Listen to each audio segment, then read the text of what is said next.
कौन है ये लोग जो भगवान कल्कि का साथ देंगे क्ली के सामने, जो सालों से अमर है और आप हम लोग के बीच रह रहे हैं। हिंदू धर्म ग्रंथों के अनुसार कलयुग के अंत में भगवान विष्णु कल्कि अवतार में धरती पर आएंगे और अधर्म का नाश करेंगे। इस युद्ध में उनका साथ देंगे 7 चिरंजीवी जो अमर हैं और युगों तक जीवित रहते हैं। कई व्यक्ति है लेकिन जो दीर्घायु और चिरंजीवी में कंफ्यूज होते हैं। तो कई लोग सोचते हैं कि चिरंजीवी 8 है और 8वां नाम आता है ऋषि मार्कंडे का। मार्कंडे दीर्घायु थे, चिरंजीवी नहीं। कई लोग जामवंत को भी जोड़ देते हैं। जामवंत तो चिरंजीवी है ही नहीं। जामवंत भी दीर्घायु थे, कृष्ण के हाथ से उनका वध हुआ है। कृष्ण ने उनको समझाया कि मैं विष्णु वो अवतार हूं, आप सत्ययुग से जिंदा हो, आपका समय खत्म हो गया, आप मोक्ष की प्राप्ति करो। जब भगवान विष्णु कल्कि अवतार में प्रकट होंगे तब ये 7 चिरंजीवी उनका साथ देंगे।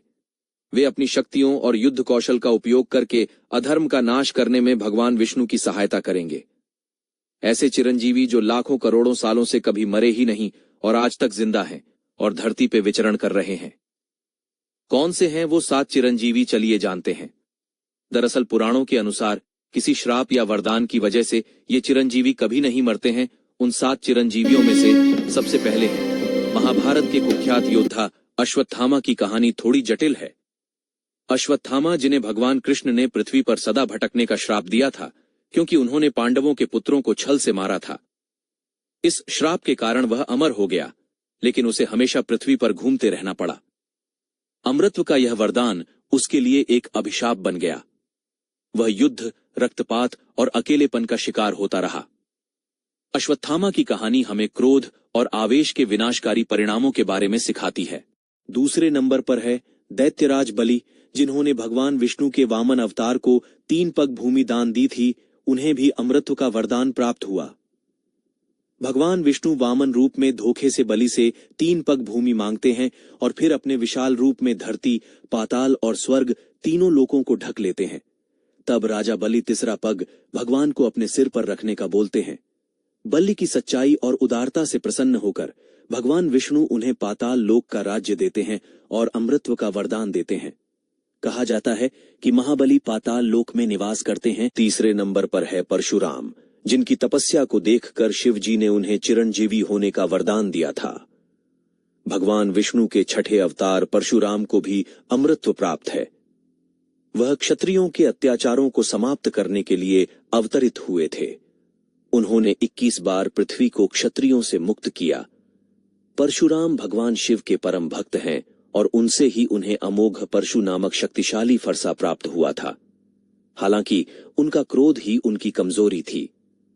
एक बार उन्होंने भगवान राम के क्रोध का सामना किया था, जिसके बाद उन्होंने हिमालय की ओर चले गए।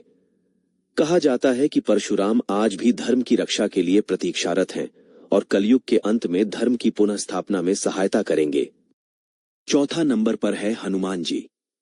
प्रभु श्री राम के परम भक्त हनुमान को उनकी अटूट भक्ति और निस्वार्थ सेवा के कारण अमृत्व का वरदान मिला।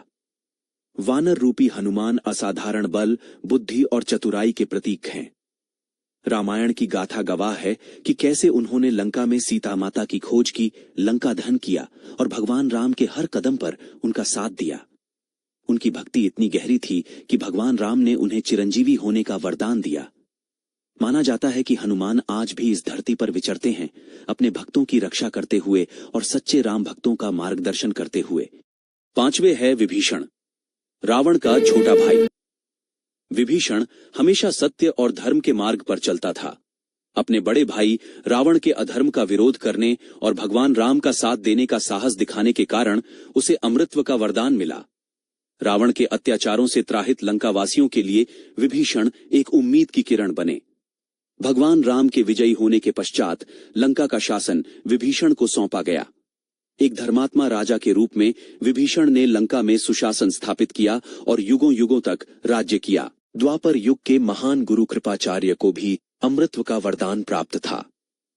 उन्होंने कौरव और पांडव दोनों राजकुमारों को युद्ध कला और धनुर्विद्या में शिक्षा दी थी। कृपाचार्य अस्त्र शस्त्र, धर्म और रणनीति के भी ज्ञानी गुरु थे। महाभारत युद्ध में उन्होंने कौरवों का साथ दिया था।